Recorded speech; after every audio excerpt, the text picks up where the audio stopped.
Hello everyone, कैसे हो आप सभी। आशा करती हूँ आप सभी ठीक होंगे। और डियर, स्वागत है आपका अपने इस प्यारे से यूट्यूब चैनल पर जिसका नाम है स्टडी सोशियोलॉजी। और डियर, जो हमने सीरीज स्टार्ट की थी, जो एमपीपीएससी असिस्टेंट प्रोफेसर का क्वेश्चन पेपर हम सोल्व कर रहे थे, उसमें अब तक हमने 104 क्वेश्चन को सोल्व कर लिया था। और डियर, आगे की अपनी इस सीरीज को जारी रखते हुए आज हम आगे के क्वेश्चन 150 तक इसको सॉल्व करेंगे। और डियर, जो ये आज की क्लास होगी, ये थोड़ी रैपिड फॉर्म में होगी और जल्दी जल्दी हम जो है क्वेश्चंस को सॉल्व करेंगे। तो करते हैं स्टार्ट आज की अपनी इस क्लास को। और डियर, जो भी चैनल पर नए आए हैं, उनसे रिक्वेस्ट है कि चैनल को सब्सक्राइब जरूर करें और जाते हुए वीडियो को लाइक जरूर करें। और जिन्होंने भी अपना एग्जाम दिया था, वो अपने क्वेश्चन का जो आंसर है यहाँ पर मैच कर सकते हैं और देख सकते हैं कि उनका कितना जो है मार्क्स यहाँ पर उन्होंने स्कोर किया है। ठीक है डियर, करते हैं स्टार्ट। आज का हमारा पहला क्वेश्चन है, किसने कहा कि औद्योगिक व्यवस्था में व्यक्ति नहीं अपितु संगठन ही उत्पादक है। तो डियर, ये एक डेफिनेशन है। ये देने वाले कौन थे? इस डेफिनेशन को देने वाले थे पीटर ड्रकर। तो हमारा राइट आंसर होगा ऑप्शन नंबर सी। नेक्स्ट हमारा क्वेश्चन है, किसने बताया कि नौकरशाही में गैर नौकरशाही नेता ही होते हैं। तो इस प्रकार की डेफिनेशन देने वाले थे हमारा राइट आंसर होगा ऑप्शन नंबर सी, रॉबर्ट प्रिक्स जो है इसका राइट आंसर होगा। नेक्स्ट क्वेश्चन है, alienation and freedom the factory worker and his industry पुस्तक के लेखक कौन है। तो डियर, इसका राइट आंसर होगा option number B, Robert Blauner यहाँ पर इसका राइट आंसर होगा। नेक्स्ट हमारा क्वेश्चन है, किसका यह मानना था कि औपचारिक संगठन में 3 आधारभूत संबंध जैसे कि लाइन संबंध, विशेषीकृत संबंध और सामान्य स्टाफ संबंध होते हैं। तो इस प्रकार की डेफिनेशन या औपचारिक संगठन के जो ये 3 आधारभूत संबंध हैं, उनके बारे में बताने वाले थे एल उर्विक साहब जी। तो हमारा राइट आंसर होगा ऑप्शन नंबर ए।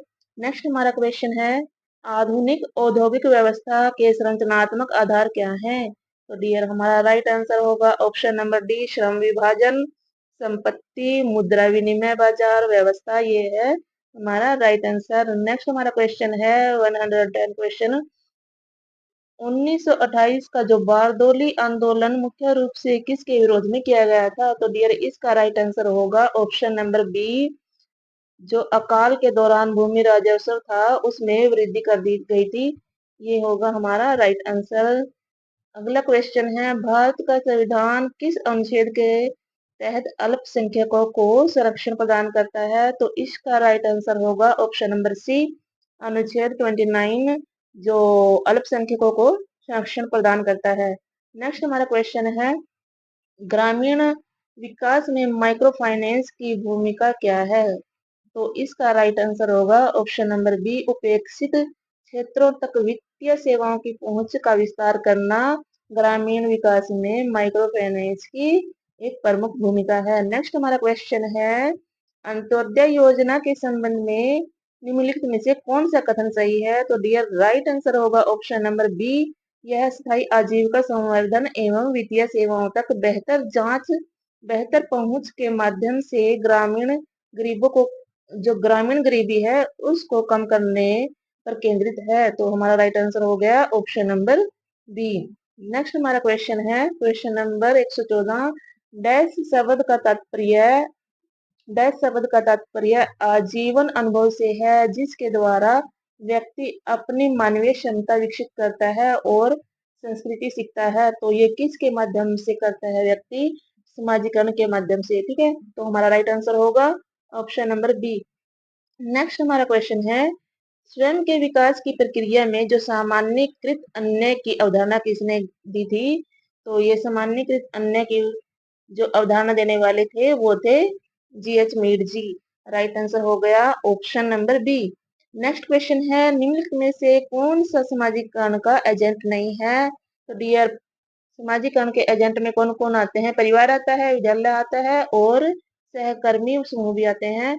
तो हमारा राइट आंसर हो गया ऑप्शन नंबर 4, मौसम यहाँ पर सामाजिक अंग का एजेंट नहीं है। नेक्स्ट हमारा क्वेश्चन है क्वेश्चन नंबर 117, जिस संस्कार में बच्चे के बाल पहली बार काटे जाते हैं उसे क्या कहा जाता है? तो उसे कहा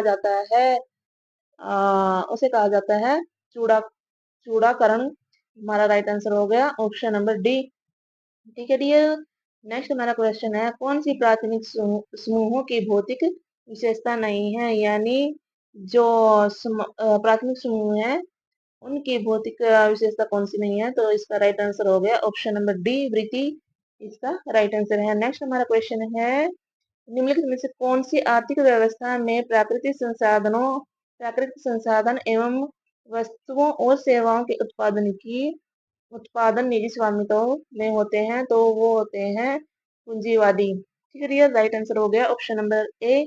नेक्स्ट क्वेश्चन है युगल समूह में सामाजिक अंतःक्रिया बड़े समूहों की तुलना में अधिक गहन होती है और क्योंकि कोई भी सदस्य दूसरों का ध्यान किसी और के साथ साझा नहीं करते। तो ये डेफिनेशन है। तो ऐसी डेफिनेशन देने वाले कौन थे? तो ये थे युगल समूह में सामाजिक अंतःक्रिया के बारे में बात करने वाले थे जॉर्ज सिमेल जी। तो राइट आंसर हो गया ऑप्शन नंबर ए।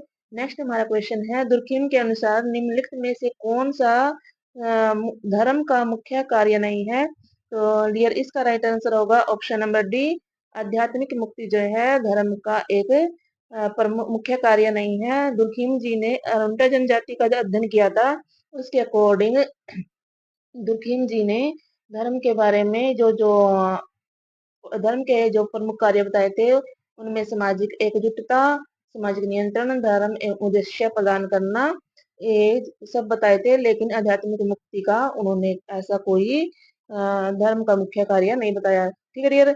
नेक्स्ट हमारा क्वेश्चन है क्वेश्चन नंबर 122, 1930 में डॉक्टर अंबेडकर ने कौन सा महत्वपूर्ण आंदोलन शुरू किया था? तो डियर इसका राइट आंसर होगा ऑप्शन नंबर ए, दलित अधिकारों के लिए मंदिर में प्रवेश सत्याग्रह है। ये आंदोलन 1930 में डॉक्टर अंबेडकर जी ने किया था। ठीक है डियर। तो नेक्स्ट क्वेश्चन है निम्नलिखित में से कौन कौन सा राधा कमल मुखर्जी द्वारा उल्लिखित सामाजिक पारिस्थितिकी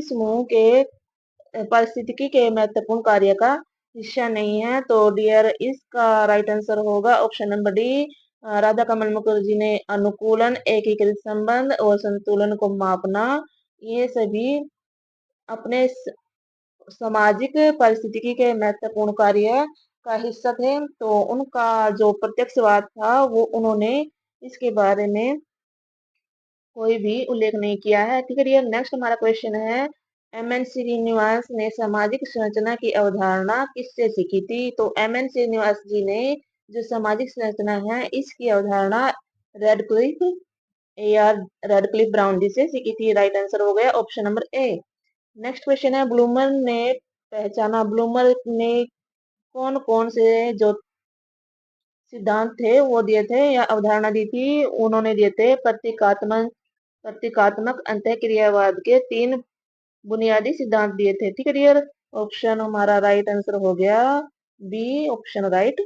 ठीक है। क्वेश्चन नंबर 126, अतिरिक्त मूल्य क्या है? तो इसका राइट आंसर होगा अतिरिक्त मूल्य पूंजीपति द्वारा जो निवेश से अर्जित लाभ होता है वो अतिरिक्त मूल्य की श्रेणी में आता है। ठीक है डियर। नेक्स्ट हमारा क्वेश्चन है क्वेश्चन नंबर 127, साक्षात्कार पारस्परिक विचार विमर्श की एक प्रक्रिया है, ऐसा कहने वाले कौन थे? तो ये डेफिनेशन देने वाले थे गुडे एवं हार्ट जी। तो हमारा राइट आंसर हो गया ऑप्शन नंबर डी, गुडे एवं हार्ट जी ने कहा था साक्षात्कार पारस्परिक विचार विमर्श की एक प्रक्रिया है। नेक्स्ट क्वेश्चन है the theory of social structure पुस्तक के लेखक कौन है? सिंपल सा क्वेश्चन है। तो एस.एफ. नाडेल जी इसका राइट आंसर हो गया। नेक्स्ट क्वेश्चन है वेबर ने कितने प्रकार की सामाजिक क्रियाओं की पहचान की? तो वेबर ने 4 प्रकार की सामाजिक प्रक्रियाओं की पहचान की थी। नेक्स्ट क्वेश्चन है मानव चेतना शब्द और क्रिया का विशिष्ट समाजशास्त्रीय विवरण किसने दिया था? इसका राइट आंसर हो गया option number B, George Herbert Mead ji. इन्होंने मानव चेतना, स्वतः और क्रिया का विशिष्ट समाजशास्त्रीय विवरण दिया था। ठीक है डियर। नेक्स्ट क्वेश्चन है 131। वैज्ञानिक शोध का प्रथम चरण क्या होता है? सबसे प्रथम चरण होता है शोध समस्या का स्पष्टीकरण। यानी हमें जब भी वैज्ञानिक शोध करना होता है तो सबसे पहला हमारा स्टेप होता है कि हमें किस समस्या का अध्ययन करना है। तो सबसे पहले समस्या का स्पष्टीकरण होना जरूरी है जिस पर हमें अध्ययन करना है। ठीक है डियर। नेक्स्ट हमारा क्वेश्चन है राल्फ डैरन डार्क जी ने समूह संघर्ष कब उत्पन्न होता है? राल्फ डैरन डार्क जी के अनुसार जो समूह संघर्ष है कब उत्पन्न होता है? तो वो कहते हैं जब जब राइट आंसर हो गया यहाँ पर ऑप्शन नंबर सी। जब एक समूह के प्रकट हित दूसरे के विरोध में होते हैं तब जो है समूह संघर्ष उत्पन्न होता है। ठीक है डियर। नेक्स्ट क्वेश्चन है दहेज प्रथा दहेज निषेध अधिनियम किस वर्ष लागू किया गया था? तो ये किया गया था 1961 में। तो राइट आंसर हो गया ऑप्शन नंबर बी। मीड ने यह विचार की चेतना और समाज द्वंद्वात्मक रूप से उद्भूत घटनाएं हैं किस दार्शनिक से लिया? तो मीड ने अपने ये विचार जॉर्ज हीगल जी से लिए थे। राइट आंसर हो गया option number C. Next question है निम्नलिखित में से कौन सा गरीबी का एक आयाम नहीं है?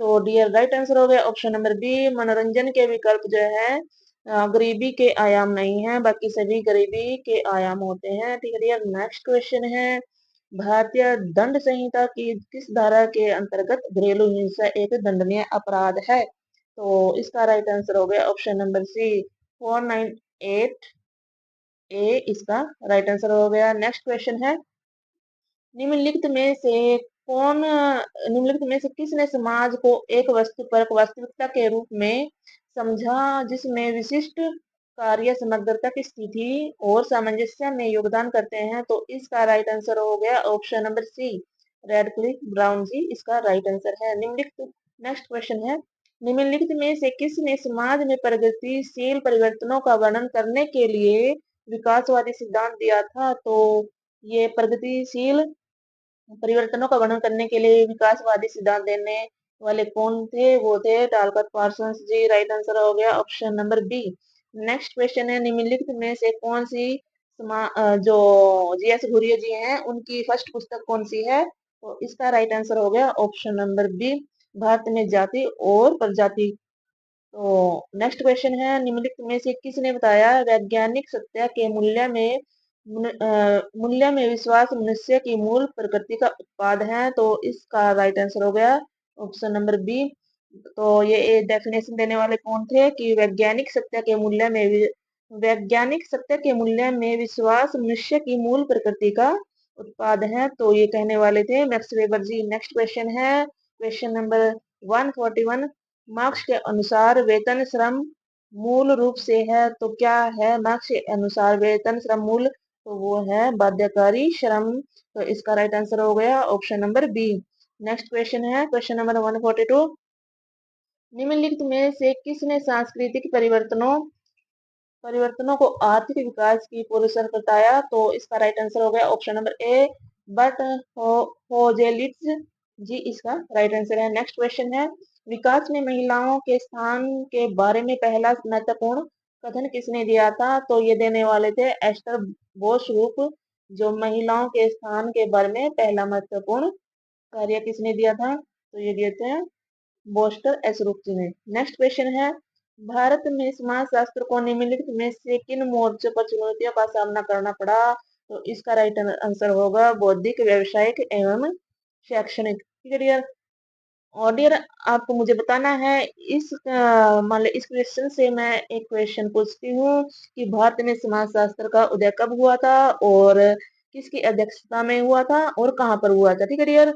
आपको ये बताना है और कमेंट बॉक्स में कमेंट करना है कि भारत में समाज शास्त्र का उदय कब और किसके अध्यक्षता में और कहाँ हुआ था। ठीक है डियर। नेक्स्ट क्वेश्चन है संपोषक धान्य विकास सब सर्वप्रथम कब सामने आया? तो इसका राइट आंसर होगा ऑप्शन नंबर ए संयुक्त राष्ट्र की 1987 की जो रिपोर्ट थी और उसमें आवर कॉमन फ्यूचर में ये सामने आया था। ठीक है डियर। इसका राइट आंसर हो गया ऑप्शन नंबर ए।